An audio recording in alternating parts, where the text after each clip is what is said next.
All right, well, turning to politics now. Arizona Governor Jan Brewer calls it the longest 16 seconds of her life. And if you haven't seen it, when you do, you'll understand what she's talking about. It was a televised debate that happened earlier in the week. The governor delivered her opening statement. Well, she was suddenly at an uncomfortable loss for words. Here's a look. I have done so much, and I just cannot believe that we have changed everything since I become your governor in the last 600 days. Arizona has been brought back from its abyss. We have cut the budget, we have balanced the budget, and we are moving forward. We have done everything that we could possibly do.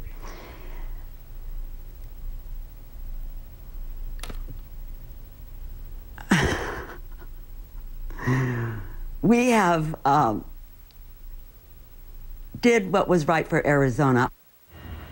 Well, there's a lot more to the story than just the awkward silence there. KNXV reporter Christina Boomer covered the debate. She also pressed the governor later on some of the claims she made about beheadings in the Arizona desert. That was something that her opponent called her on during the debate as well. Christina, thanks so much for being with us. First of all, let me just say, I'm sure anybody who's ever had a fear of public speaking or been in one of those circumstances can sort of feel for the governor regardless of their politics here. But what was going on? I know that you guys were all watching this debate in the press room. What was the room like when you saw that happen? I have to say, as soon as that moment hit, and I tweeted about it because I was tweeting the debate live, and I literally wrote what happened, a collective gasp. It's almost like as if everyone held their breath for that second, because you know, any reporter has had that moment at least once in their career where they lose their train of thought. And so there was a lot of empathy for her. You can kind of feel it in the room. Everyone has their laptop set up, you know, in those media rooms, and people are tweeting and writing. And for that second, when she stops and is not speaking, there's no clatter on the keyboards, no one's talking, everyone's just waiting, seeing and thinking to themselves, say something, say anything, just start speaking. So I think at that moment, there was just a lot of empathy for her. You felt badly, because a lot of us have been in that position. We know what it feels like to be there, but that's a lot of time, as you know, 15, 16 seconds, and TV, yes. I mean. She called it the longest. That's an eternity. Right, well, she called it, quote, the longest 16 seconds of my life. But how much will this hurt her? I mean, as we've said, she's been far ahead in the polls. She's certainly gotten a lot of national attention by this controversial state law where, you know, people's immigration status can be questioned, and then she's taken a lot of heat, but also gotten a lot of praise for it by some. Is this going to hurt her? That's something we've been trying to explore on our own. I've been speaking to some political analysts, and they're telling me the good news is that this happened early September. It's a long way until November. And, you know, when you cover these contests, you know a lot can happen in this stretch of time. So they think not only does it give her a nice stretch to hopefully, in the eyes of her campaign staffers, maybe people forget about it. Maybe they just don't even remember it happened, but it also gives her some time to recover. So as one political analyst said, what she did on a local radio show, KTAR, yesterday, by making light of the situation, by calling it the longest 16 seconds of her life, that's the kind of things she should be doing, is just laughing it off and moving forward. So these political analysts say if she continues to do that, make some strong speeches on a topic she feels comfortable with, like immigration or SB 1070, maybe she can still charge forward. But that wasn't the only controversial and questionable, shaky moment for her during this.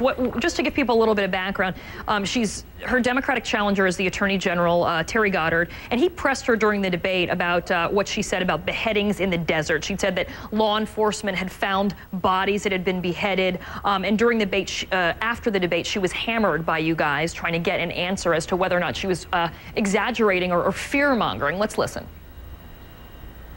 Brewer, why wouldn't you recant the comment you've made earlier about the beheadings in the desert? Seriously, that's a serious question, Governor. Well, this was an interesting evening tonight. Governor, please answer the question about the headless bodies. Why won't you recant that? You still believe that? Come on, Governor.